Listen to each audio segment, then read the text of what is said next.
السلام علیکم ورحمۃ اللہ وبرکاتہ۔ بھائیوں بہنوں، دوستوں، بزرگوں، عزیزوں، امید ہے آپ سب خیریت اور عافیت سے ہوں گے۔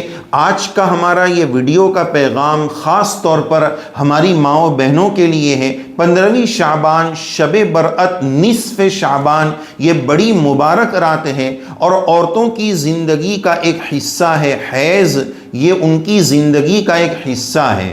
تو اکثر ایسا ہوتا ہے کہ 15ویں شعبان کے موقع پر، اس بڑی رات کے موقع پر، اس عبادت کے موقع پر ہماری بہت ساری خواتین جو ہے وہ اس چیز میں مبتلا ہوتی ہے، حیض کی حالت میں ہوتی ہے۔ تو جس کی وجہ سے بعض عورتیں تو یہ سمجھتی ہے کہ ہم بہت بدقسمت ہیں، اس رات سے ہم محروم ہو گئے، اس کی فضیلت سے ہم محروم ہو گئے، اس طرح وہ دل چھوٹا کر لیتی ہے۔ ایسا کرنے کی بھی ضرورت نہیں ہے۔ اور کچھ مائیں بہنیں اور کچھ خواتین وہ ہوتی ہیں کہ وہ یہ سمجھتی ہیں کہ جب ہم حیض میں ہیں تو اب ہمیں اس رات میں کچھ بھی کرنا نہیں چاہیے، کوئی عبادت کرنے کی ضرورت نہیں ہے، اس لیے کہ ہم پاکی کی حالت میں نہیں ہیں۔ ایسی بات نہیں ہے۔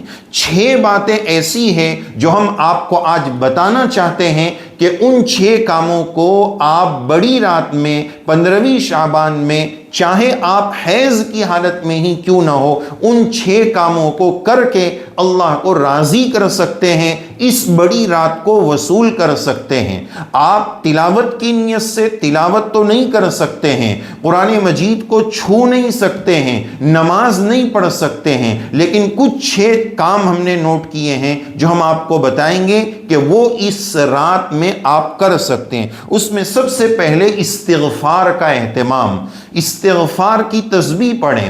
اللہم اغفر لی، اللہم اغفر لی، استغفر اللہ، استغفر اللہ، یا استغفر اللہ ربی من کل ذنب واتوب الیہ۔ اس طرح استغفار کا اہتمام کریں، استغفار نہ بولے، استغفار بولیں۔ تو نمبر 1 استغفار کا اہتمام کریں۔ نمبر 2 درود شریف کی عبادت اس حالت میں کر سکتے ہیں۔ چھوٹا درود شریف، بڑا درود شریف، نماز والا درود ابراہیمی، جو درود شریف آپ پڑھ سکتے ہیں اس کی ایک پوری تسبیح، جتنی تسبیحات آپ پڑھ سکتے ہیں پڑھنے کا اہتمام کریں۔ تیسرے نمبر پر ہم نے نوٹ کیا ہے ذکر کا اہتمام۔ تیسرا کلمہ پڑھ لیں، سب کلمے پڑھ لیں، تسبیحات پڑھ لیں۔ لا الہ الا اللہ وحدہ لا شریک لہ، لہ الملک ولہ الحمد وہو علی کل شیء قدیر، سبحان اللہ والحمد للہ ولا الہ الا اللہ واللہ اکبر ولا حول ولا قوة الا باللہ العلی العظیم، حسبی اللہ لا الہ الا ہو علیہ توکلت وہو رب العرش العظیم۔ اس کو 7 بار پڑھ لیں۔ بسم اللہ الذی لا یضر مع اسمہ شیء فی الارض ولا فی السماء وہو السمیع العلیم۔ مغرب کے بعد اس کو 3 مرتبہ پڑھ لیں۔ یعنی جتنے اذکار ہے، ذکر ہے، چاہے وہ حدیث پاک میں آئے ہو یا قرآن مجید کی آیت میں وہ ذکر آئے ہو یا دعا کی نیت سے وہ کلمات آئے ہو، ان کو پڑھنا بھی جائز ہے۔ تلاوت کی نیت سے قرآنی آیت کو پڑھنا جائز اور درست نہیں ہے۔ تو تیسرے نمبر پر ذکر ہے، اور چوتھے نمبر پر آپ تلاوت سن سکتے ہیں، تلاوت کر نہیں سکتے ہیں، لیکن کوئی بیٹا ہے، بھائی ہے، کوئی تلاوت کر رہا ہے، موبائل میں آپ تلاوت سن سکتے ہیں، ساتھ میں پڑھنا نہیں ہے، لیکن اس کے ساتھ پڑھنے کے ساتھ آپ صرف سن سکتے ہیں۔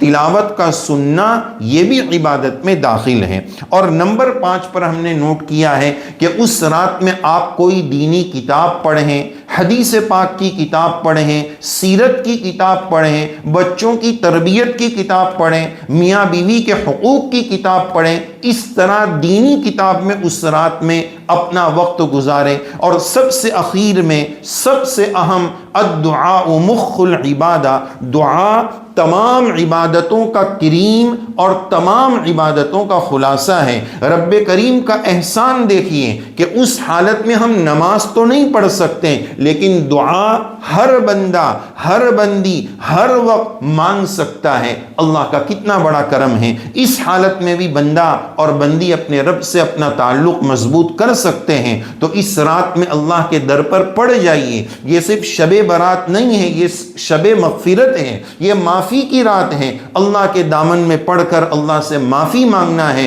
خوب دعاؤں کا اہتمام کرنا ہے، اور دعا کی قبولیت کا رب کریم نے وعدہ کیا ہے، ادعونی استجب لکم، مجھ سے مانگو میں قبول کروں گا۔ اس کریم مہربان رب کی شان تو دیکھیے کہ وہ مانگنے کا حکم بھی دے رہا ہے، مانگنے کا طریقہ بھی بتا رہا ہے، اور قبولیت کی مہر کا اعلان بھی کر رہا ہے۔ تو ہم اپنی ماں و بہنوں سے درخواست کریں گے کہ دل بھی چھوٹا کرنے کی ضرورت نہیں ہے کہ ہمیں تو کچھ ملے گا ہی نہیں، یہ رات تو ہمارے نصیب میں ہے ہی نہیں، اور کوئی عبادت چھوڑ کر بالکل غافل ہونے کی بھی ضرورت نہیں ہے۔ یہ جو چند کام بتائیں، ان کاموں کو اس رات میں ایسی حالت میں بھی آپ کرنے کا اہتمام کریں۔ رب کریم سے دعا ہے اللہ تعالی ہم سب کو اپنے مغفور بندوں میں، اللہ تعالی جن لوگوں کی اس رات میں مغفرت فرما دیتے ہیں ان بندے اور بندیوں میں رب کریم آپ کو شامل فرمائے۔ ساری امت اور انسانیت کے لیے اور ہم سب کے لیے دعاؤں کا اہتمام کریں۔ اللہ تعالی ہم سب کی مغفرت فرمائے، آمین یا رب العالمین۔ السلام علیکم ورحمۃ اللہ وبرکاتہ۔